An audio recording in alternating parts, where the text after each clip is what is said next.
It's gone, the debate is raged on long enough, and Ambleside really needs it. I mean, the Ambleside business district, as we all know, is not doing well.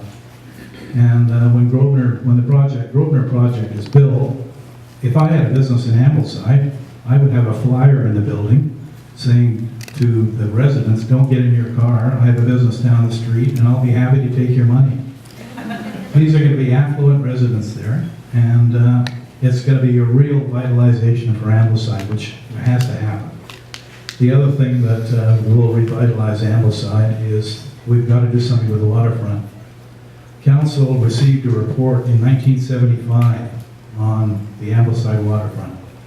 And the plan was to buy all the houses on Argyle by 1988. And by 1994, we would have a plan in place for what we were going to do with our lands. So here we are 4 decades later, still don't have all the houses. And we still don't have a plan for what we do with that waterfront, and we're not taking advantage of something that's a world-class amenity that's just sitting there. Ambleside now is like an industrial park. There's a few people around during the day, completely empty at night. And the waterfront should be connected to Ambleside so we get people going back and forth. We really need some vitality down there. I mean, this business has paid $4 million for a lot that was generating $12,000 a year in property taxes, and leasing it out for $50 a year as a victory garden is not my idea of a sound business model. So I would like to see us do some things with the lands down there besides just throw a grass seed down. A nice small locally based restaurant, not necessarily a chain or not a chain, but something that would really suit West Van would be a real addition there, and it would generate revenue we could use to buy these last 3 houses. Because the municipality, I'll talk about finances in a minute, there's no pots of gold that that's sitting there waiting to do these projects we want to do. So I would really like to see that restaurant go ahead, but again, there's opposition to doing anything other than just leaving empty space down there.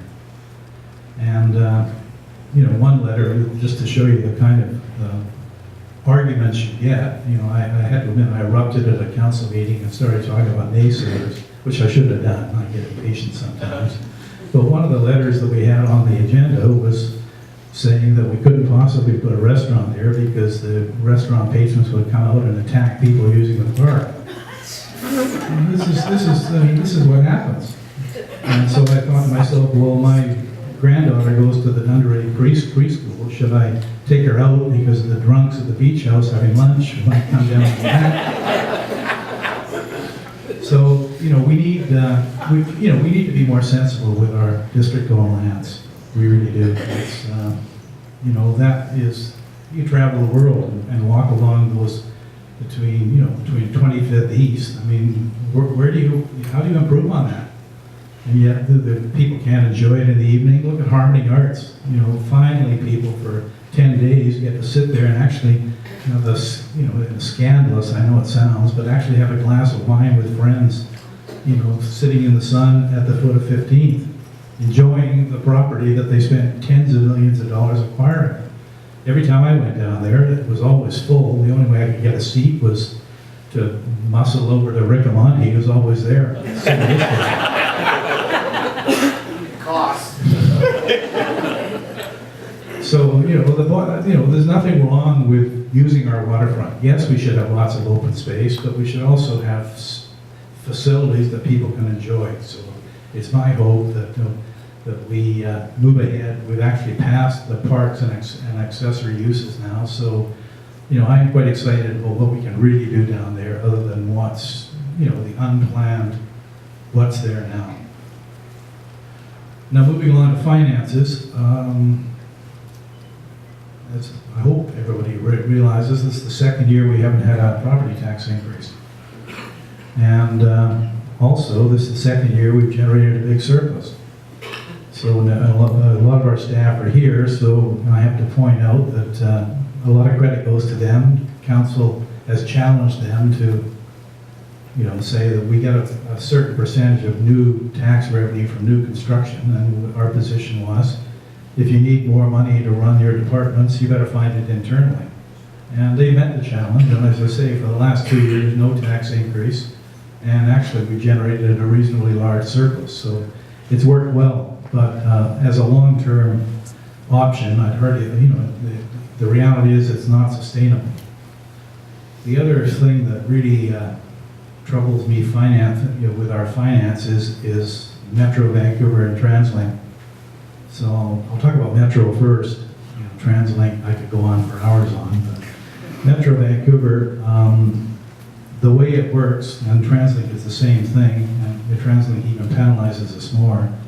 Everybody pays the same percentage per thousand for assessed value, so obviously in West Van we get really negatively impacted. And Metro is planning new projects. Most people know we need a new wastewater treatment plant in North Van, and the estimate is anywhere from between $400 and $500 million. And that has to be paid for by the District of West Van and the 2 North Vans. So we hope that we're going to get senior levels of government funding, but the reality again is that the federal government, the provincial governments in this country are $1 trillion in debt. So hopefully that senior level of funding will come, but I don't want to, I wouldn't, maybe it's not going to come to the same extent that we think it's going to come. So we have to be aware that there's a big expense coming. The other waste, solid waste, is another big expense. The Cache Creek landfill has got another, I think, 7 or 8 years of useful life. Right now we're trucking all the garbage up to Cache Creek. You can imagine the cost. That's why we're bringing things like the green can and reducing garbage to 1 can a week. And we have to reduce and recycle our waste.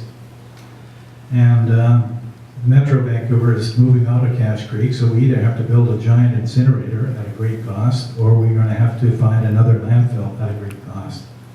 So there's 2, besides the liquid waste plant, there's going to be a solid waste treatment plant at Metro that's going to be a big cost that we're going to have to pay our proportionate share of.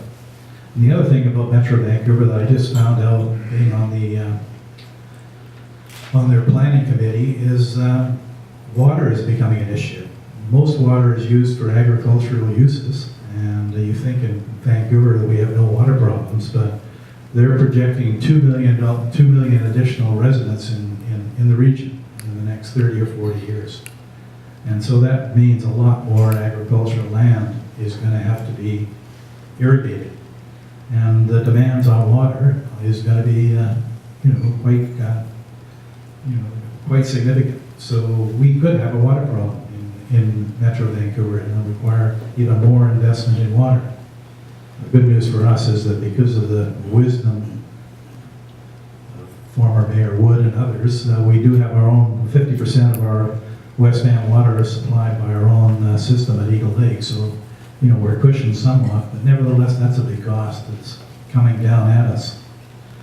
But now I have to talk about TransLink, which is the average West Van homeowner pays over $600 a year directly to TransLink through their property taxes. And again, because we pay about 3 times as much as the average Metro Vancouver homeowner because of our high assessments. And in addition to that, there's our share of the federal gas tax revenue, which the federal government committed to returning to municipalities. We give that to TransLink as well. Plus we pay 17 cents a liter at the gas station for filling our cars. That goes to TransLink. And with that money, we could vastly expand our bus service in West Van and make it entirely free. So, it really does make you stop and think about what West Vancouver is benefiting from TransLink. And more to the point, the projects planned by TransLink, the Broadway subway line is between $4 and $5 billion, and Surrey has 3 rapid transit lines they want to build. Again, nothing benefiting West Vancouver. So you know, it's a real concern to me about what eventually we could be paying for TransLink in our municipality, and really getting not much back for it. And the governance of TransLink is a complete mess. I mean, they have 4 boards of directors that the staff report to. You've got a commissioner, a metro mayor's council, a board of directors, and the province. So staff, what would we do if we had 4 bosses? You know, shrug our shoulders and just say, well, when they figure out who's in charge, we might be able to get something done. So TransLink is a real issue, and I don't know what the solution is. I really don't. So, but it's something that we should all be aware of as taxpayers and citizens, because, you know, they look at West Vancouver with our high assessments as a real cash cow, and we have very little control of Metro Vancouver and TransLink. We get 1 vote out of 40 some odd, so you know, you can only do so much. You can only make so much noise. I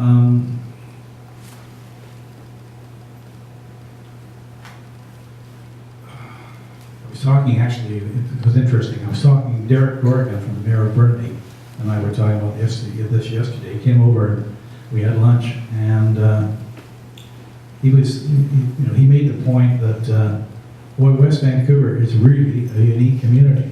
It's not like the 2 North Bands or anywhere else in Metro. And, you know, he's right. You know, we are a unique community, and I go back to what I was talking about, what we should expect at Grosvenor, and what we should expect a project at Park Royal, and what we should expect in the British properties, and what I think we got from Pacific Harbour at 22nd when we sold them that land, and they built that needed seniors housing. We should expect excellence. We should expect something better than other municipalities. This is West Vancouver.